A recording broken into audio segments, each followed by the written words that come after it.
ನಿನ್ನನು ನೋಡಿದ ನಂತರ ಜೀವಕ್ಕೆ ಬಾಕಿಯೇ ಇಲ್ಲವೇ ಯಾವುದೇ ಕೋರಿಕೆ ನಿನ್ನಯ ಒಲವಲಿ ನಾಶವಾಗಿ ಹೋಗಲು ನನ್ನ ಈ ಜನ್ಮವೇ ಮೀಸಲು.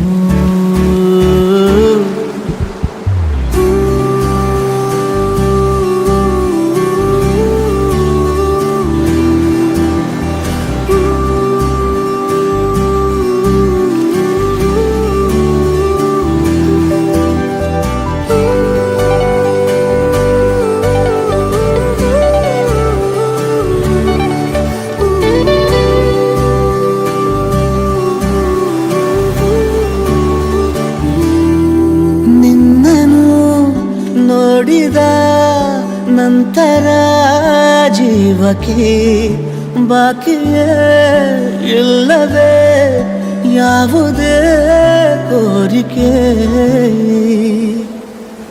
Hi, what A surprise. ಏನ್ ಸರ್ಪ್ರೈಸ್? ನೀವಿಲ್ಲಿ? ಹೌದು, ನಾನಿಲ್ಲೇ. ನಾನು ಇಲ್ಲೇ. ಸರ್ಪ್ರೈಸ್ ಆಗ್ಲಿಲ್ವ ನಿಮ್ಗೆ? ಏನ್ ಸರ್ಪ್ರೈಸ್ ಇಲ್ಲ, ಎಕ್ಸ್ಪೆಕ್ಟೆಡ್. ಅಪ್ಪಿ ನಮ್ಮ ಅಣ್ಣ ಏನಾದರೂ ಫೋನ್ ಮಾಡ್ದ ನಿಮ್ಗೆ? ನಮ್ಮ ನರ್ಸರಿಗೆ ಹೋಗಿದ್ದು, ನಮ್ಮ ಅಪ್ಪ ಹತ್ರ ಇನ್ಫಾರ್ಮೇಶನ್ ತೊಗೊಂಡಿದ್ದು, ಅದಾದ್ಮೇಲೆ ನಮ್ಮಪ್ಪ ಕೋಪ ಮಾಡಿಕೊಂಡು ನಿಮ್ಮ ಫೋನೆಲ್ಲ ಎಸ್ದಿತ್ತು, ಅಷ್ಟು ಗೊತ್ತು ನನಗೆ. ನಮ್ಮ ಮನೆ ಹತ್ರ ಯಾವ ರೋಮಿಯೋ ಆಟಾಡಿದ್ರು, ನಾನು ರೋಮಿಂಗಲ್ಲಿದ್ರು ಗೊತ್ತಾಗತ್ತೆ. CCTV ಟೆಕ್ನಿಕಲಿ ಸಿಗಾಕೊಂಡ್ಬಿಟ್ಟೆ ನಾನು ಅಲ್ವಾ? ಆದರೂ ನನ್ನ ಎಫರ್ಟ್ನ ನೀವು ಅಪ್ರಿಷಿಯೇಟ್ ಮಾಡ್ಬೇಕು ತಾನೆ. ಸರಿ, ಬಂದಿದ್ ವಿಷಯ. He made for each other ಅಂತ ಹೇಳ್ತಾರಲ್ಲ, ನಾವಾ? ಮೇಡ್ ಫಾರ್ ಈಚ್ ಅದರ್ ನೀವು ಮತ್ತೆ ಸಮುದ್ರ. ಓಹೋ, ಹಾಂ, ಮೇಡ್ ಫಾರ್ ಈಚ್ ಅದರ್. ನೀವು ಒಳ್ಳೆ ಸ್ವಿಮ್ಮರ್ ಅಂತ ಗೊತ್ತಿತ್ತು, ಈಗ ಸರ್ಫರ್ ಅಂತ ಗೊತ್ತಾಯ್ತು. ಇನ್ಮೇಲೆ ವೀಕೆಂಡ್ಗೆ ಮಂಗಳೂರಿಗೆ ನೀವು ಸರ್ಫಿಂಗು, ನಾವು ಹಾಗೆ ವೀಕೆಂಡ್ಗೆ ಮಂಗಳೂರಲ್ಲಿ ಫಿಶ್ ತಿನ್ನೋಕ್ಕೆ ಬಾಂಗ್ಡೆ, ಪಾಂಫ್ರೆ, ಗೀರೋಸ್.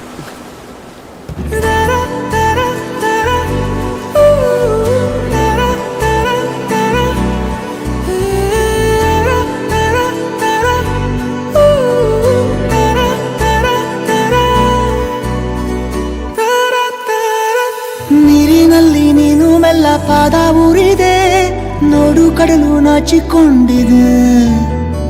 ಚಂದ್ರ ಬಂದರೂನು ನಿನ್ನ ಅಂದ ನೋಡುತ್ತಾ ನಿಂತು ಬಿಟ್ಟ ಸೂರ್ಯ ಮುಳುಗದೆ. ನಿನ್ನ ಅಂಗಲಿನ ಕೆಂಪು ಸಾಲ ಕೊಡೆ, ಚೂರು ಮುಸ್ಸಂಜೆಗೆ ಬಣ್ಣ ಹಚ್ಚೋದಿದೆ.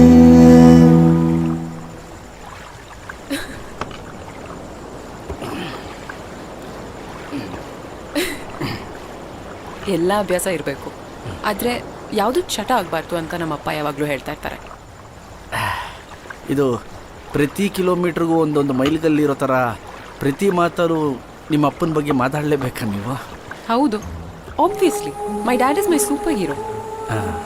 ಈ ಇಡೀ ಜಗತ್ತಿನಲ್ಲಿ ಯಾರಿಗಾದರೂ ನೋವಾದ್ರೂ ಅವ್ರ ಫಸ್ಟ್ ಅಮ್ಮ ಅಂತಾರೆ.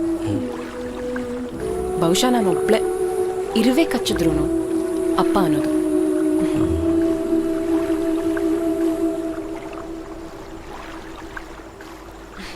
ಯಾಕ್ರಿ ಹಂಗೆ ನೋಡ್ತಾ ಇದ್ದೀರಾ? ನನ್ನ ಮನಸ್ಸಿಗೆ ನೀವು ತುಂಬ ಇಷ್ಟ ಆಗಿದ್ದೀರ. ಮದುವೆ ಮಾಡ್ಕೊಳ್ಳೋಣ.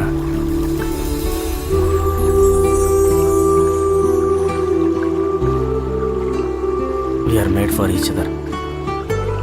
ಈ ಸಮುದ್ರ ನೀವು, ನಾವು ನೀವು ಹಾಗೆ ಅಂತ ನಿಮ್ಗೊಪ್ಕೆನಾ?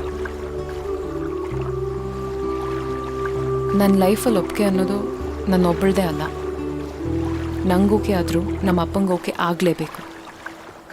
ನಿಮಗೆ ಒಪ್ಪಿಗೆನಾ?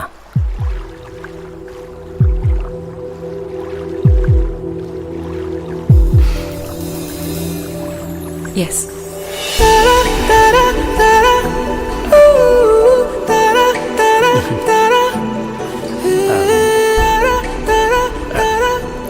ನಿಮ್ಮ ಅಪ್ಪನ್ನ ಒಪ್ಪಿಸ್ಬೇಕು. ಎಕ್ಸಾಕ್ಟ್ಲಿ.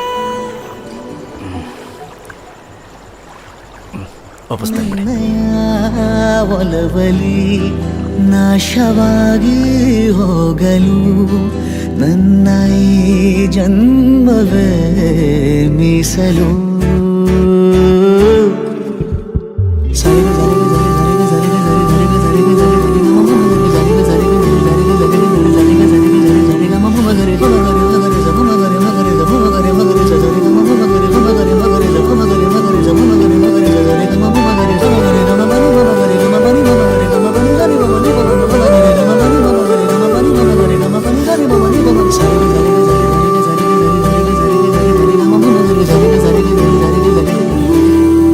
ನಿನ್ನನು ನೋಡಿದ ನಂತರ ಜೀವಕ್ಕೆ ಬಾಕಿಯೇ ಇಲ್ಲವೇ ಯಾವುದೇ ಕೋರಿಕೆ.